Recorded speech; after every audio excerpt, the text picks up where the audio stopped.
Bonjour tout le monde, j'espère que vous allez bien. On se retrouve après une très longue pause. Comme vous le savez, j'avais repris une formation et très clairement ces dernières semaines, voire ces derniers mois, je n'avais absolument pas la possibilité de scraper, de filmer, enfin voilà.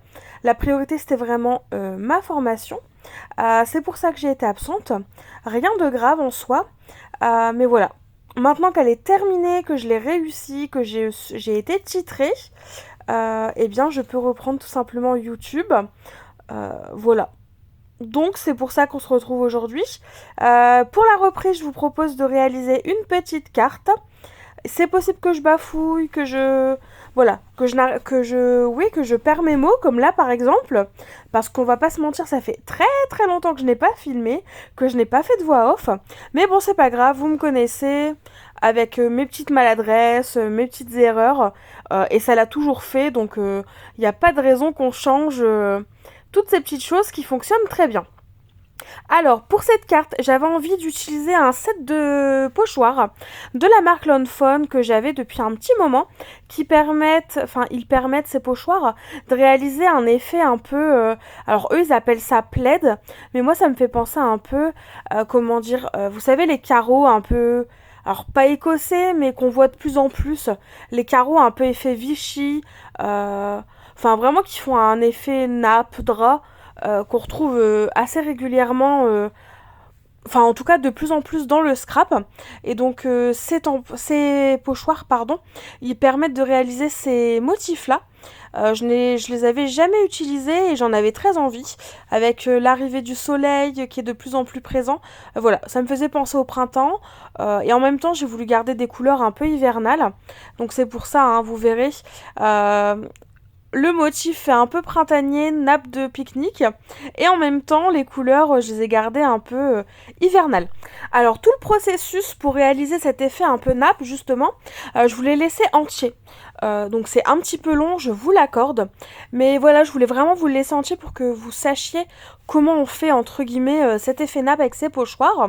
Les pochoirs, d'ailleurs, ils coûtent entre 7-8 € à peu près, hein, je ne sais plus exactement, mais moins de 10 € les deux pochoirs, ce qui est quand même raisonnable au final quand on pense que les marques françaises vous proposent des pochoirs plus petits que celui-là pour 6 € l'unité.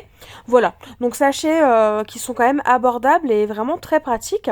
Donc pour réaliser l'effet nappe, c'est très simple, vous mettez votre pochoir avec les grandes lignes, les lignes très larges, dans un sens, vous passez votre encre un peu partout, et ensuite, une fois que c'est fait, vous prenez votre pochoir, vous le retournez d'un quart de tour, et ensuite vous faites les lignes dans l'autre sens. Ce qui va vous faire votre premier quadrillage.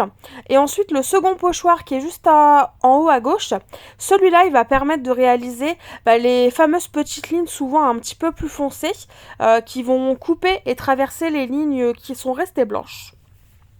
Concernant les encres, j'ai utilisé la Prumistone, donc pour le gris, et pour le bleu ciel que je vais utiliser juste après, c'est la Tumble Glass.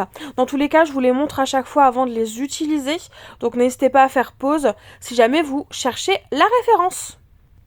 Ça fait vraiment très longtemps que voilà, on ne sait pas, enfin que nous n'avons pas discuté sous les vidéos, en mail, sur Instagram, etc.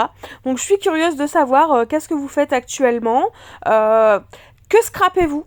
Ouais. Est-ce que vous êtes en mode hiver ou au contraire, est-ce que vous avez commencé les petites créations de septembre et avez-vous craqué sur les dernières collections?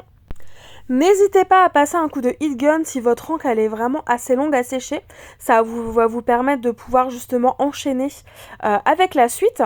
Donc là, faut juste faire attention que vos lignes du pochoir passent au niveau des bandes blanches, de façon à ce que ce soit...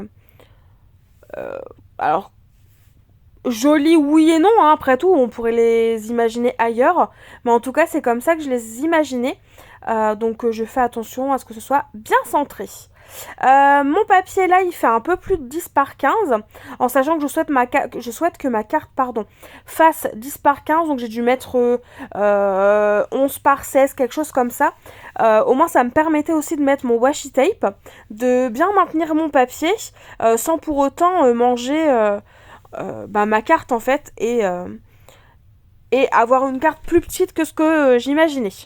Donc là c'est parti, je mets le petit bleu, donc c'est comme tout à l'heure, hein, je fais dans un sens, ensuite je vais retourner mon pochoir dans l'autre sens, et tout simplement le fond sera terminé. Je n'aurai plus qu'à le laisser sécher. Alors pour ce fond, on pouvait très bien l'imaginer dans d'autres couleurs, avec, je sais pas moi, des couleurs un peu plus peps ou autre. C'est vrai que j'ai jamais testé, donc pour le premier test, je voulais vraiment des couleurs un petit peu plus passe-partout, de façon à avoir quelque chose, entre guillemets, de réussi dès le départ. Enfin, je sais pas si vous voyez ce que je veux dire. Mais après, voilà, on pourrait l'imaginer tout à fait avec d'autres couleurs. Et notamment des couleurs un peu plus peps. De façon, justement, à réaliser des cartes un peu plus printanières. Voilà, pour mon fond, il est absolument joli. Enfin, personnellement, je l'adore. Je ne sais pas ce que vous en pensez. N'hésitez pas à me le dire d'ailleurs en commentaire ce que vous pensez de ce petit fond-là. Mais en tout cas, j'aime vraiment beaucoup l'effet un peu quadrillage comme ça. Et le petit bleu ciel, au final, ça apporte une petite couleur qui n'est vraiment pas négligeable et très sympa. Pour ma carte, j'avais envie d'utiliser plutôt les petits chats de chez 4 en scrap qui sont dans des tasses, assis tout simplement comme ça. On peut l'imaginer assis sur ce qu'on veut en fait. Il y a une petite souris, il y a des pelotes de laine si je ne me trompe pas. Enfin voilà, c'est vraiment une planche tampon très sympa. Elle s'appelle Comment Chava. Elle est de chez 4 ans Scrap. Vous avez la version aussi chien avec des petits bulldogs. Bon, cette fois-ci j'avais envie d'utiliser les petits chats, mais on aurait très bien pu l'imaginer aussi en version chien. Pour mes aquarelles, donc rien de plus simple, j'ai pris une assiette, un petit plat en porcelaine qui me sert justement de palette. Pour mes aquarelles, je me suis rendu compte que j'aimais bien utiliser des assiettes, des plats comme ça un peu en porcelaine, en verre, peu importe, parce que une fois que c'est sec, si jamais vraiment vous voulez faire du nettoyage sur votre plat pour faire d'autres mélanges, eh bien c'est tout à fait possible et c'est beaucoup plus simple à nettoyer parce que justement la porcelaine, le verre, pardon, ça ne prend absolument pas la couleur, ça ne se teinte pas. Donc c'est le gros avantage comparé au plastique. Donc c'est pour ça que maintenant j'utilise plus de la porcelaine que du plastique. Bref, quasiment 2 minutes juste pour vous dire ça. Donc pour la colorisation, c'est comme habituellement. C'est vraiment quelque chose de très simple ce que je réalise. C'est-à-dire que je fais un premier aplat de couleur assez mouillé. Ensuite, je fonce un peu la couleur initiale que j'ai prise. Comme là, vous pouvez le voir, hein, j'ai pris du rouge un peu plus foncé. Juste pour pouvoir faire un effet d'ombrage, comme j'aime faire. Après, je vous avouerai, je ne respecte pas les ombres et les points de lumière sur les créations. Je fais ça à l'œil en fonction de ce qui me plaît et de ce dont j'ai envie. Donc je ne suis pas la référence. Si jamais vous voulez prendre mes colorisations comme référence, ne le faites pas. Bien au contraire, hein, je fais ça un peu au feeling, donc je dirais pas qu'il faut le prendre comme référence. Mais ça permet aussi de se rendre compte qu'au final, même si on n'est pas doué, même si on n'y arrive pas, même si on ne sait pas comment faire, on peut très bien faire des réalisations avec des façons de faire qui nous plaisent, qui nous conviennent, sans pour autant être dans la norme et sans pour autant du coup... tout en s'amusant plutôt. Pour le reste de la colorisation, c'est plus ou moins toujours les mêmes choses. Donc je vais vous couper à un moment de la vidéo, hein, normalement, parce que je vois pas l'intérêt de vous la laisser entière. Je pense que vous avez compris l'idée générale et ma façon de faire. Ensuite, une fois que c'est colorisé, eh bien on laisse sécher et on découpe. Donc ça, je voulais pas filmer parce que bon voilà. On s'est tous découpés, on n'a pas besoin de montrer comment faire en vidéo. Et en même temps, ça me permet de gagner du temps sur la réalisation de ma carte. Alors je suis désolée, je vous ai fait bouger tout à trembler. Quand je vous dis que vraiment que je n'ai plus l'habitude de filmer, que ce soit pour la voix off ou même pour filmer, je me rends compte que je fais plein de bêtises. J'ai pas arrêté de donner des coups dans mon trépied, enfin bref. Je voulais couper pour éviter que vous ayez le mal de mer, mais vraiment il va falloir que je m'y remette petit à petit et que je retrouve mes petites marques. Concernant les tamponnages, je vais utiliser les tampons donc de la marque Scrap Didi. Donc le tampon cadre là nos plus jolis souvenirs en photo, quelque chose comme ça, que j'avais eu dans le calendrier de l'Avent de cette année. Le texte, je n'en veux absolument pas. Et au final, le cadre non plus, je n'en veux absolument pas. Donc là, je vais vous couper, hein, ça sert à rien que je vous montre le tamponnage. Mais si jamais, voilà, vous avez un cadre, vous avez un texte au centre que vous voulez pas le texte, prenez un petit bout de washi, comme ça, vous cachez le texte, vous ancrez tout le contour et ensuite vous tamponnez et ça vous permet d'avoir votre cadre ou autre sans pour autant être embêté avec tout le reste du tampon. Mais comme je vous l'ai dit, voilà, je vais pas m'en servir donc je vais vous couper la vidéo.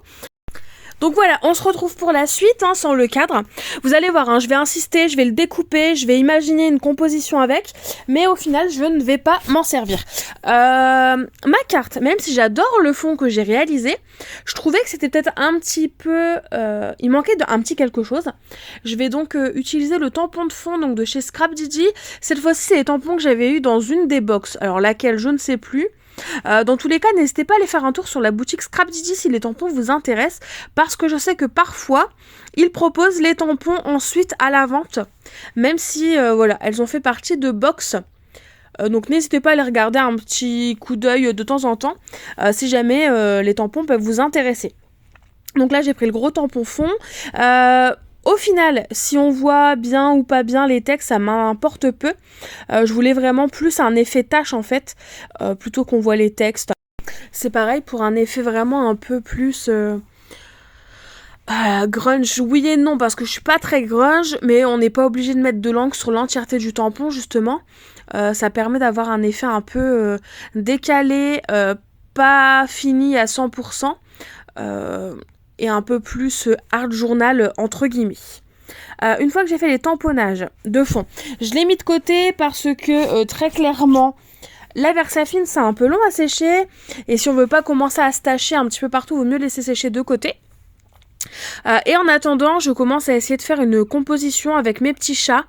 Je vous avouerai que j'ai mis un peu de temps à savoir ce que je souhaitais faire et comment le faire, mais une fois que voilà, à force de tester, que j'ai trouvé le petit fond, enfin la petite mise en page qui me convenait, ensuite ça va très vite. L'amitié est précieuse, donc le sentiment, hein, je l'ai mis en version 3D. Les chats dans les tasses, ils sont restés au premier plan. Enfin voilà, pas de 3D du tout, donc en arrière-plan plutôt. Et par contre, le petit chat gris là tout seul en bas, lui je l'ai mis en 3D pour donner un effet justement qu'il est devant les trois petits chats dans leur petite tasse. J'ai ensuite préparé une base de cartes. Donc cette fois-ci, je voulais changer des cartes habituelles. Au lieu de l'ouvrir de la droite vers la gauche, je l'ai ouvert du bas vers le haut, pour changer un petit peu le sens, même si entre guillemets bah ça on s'en fiche un peu, hein, le sens de la carte, mais voilà, c'était juste pour vous l'indiquer. Et une fois que j'ai trouvé le sens, la position de mes tamponnages, de mes découpes, eh bien il ne reste plus qu'à coller. En termes de colle, j'utilise la Cléocolle, la colle verte de chez Cléopâtre, qui est juste parfaite pour coller du papier, du carton, voilà, peu importe ce que vous collez, elle est vraiment parfaite cette colle. Donc n'hésitez pas, si vous ne la connaissez pas, à la tester, parce que je pense que c'est la meilleure des colles qu'on peut utiliser dans le scrap. Il ne me reste plus qu'à coller ensuite ma carte, mon fond de carte sur ma base de carte. Donc c'est ce que je vais faire. Donc pour ça j'utilise du double face parce que je trouve que c'est beaucoup plus pratique. Quand on fait une carte, ça permet d'éviter que le papier gondole. Et ensuite, si je ne me trompe pas, je crois que je vais faire un petit cadre avec mon stylo noir, comme habituellement, hein, de toute façon vous me connaissez. Je fais très peu de créations sans mon petit cadre noir. Et avant, oui, je colle des petits strass. Donc c'est des petits strass que j'ai retrouvés. Je m'en sers pas souvent des strass. Je regrette parce que j'aime bien l'effet que ça donne. Et donc là, comme j'avais fait un peu de rangement avant ma création, avant de faire ma création, je m'étais dit que j'allais m'en servir parce que justement d'avoir tout rangé, tout trié, ça m'a permis de me rendre compte que j'avais ces petits strass dans mon matériel. Et donc là, comme je vous disais, je termine avec mon petit feutre noir, mon petit cadre. La vidéo est quasiment terminée. N'hésitez pas à me dire en commentaire ce que vous en pensez, ce que vous pensez de ma petite carte. Je vous laisse avec des photos de celle-ci. Et en attendant de nouvelles vidéos, je vous souhaite de passer un très bon dimanche. Et je vous dis à très vite. Bye bye!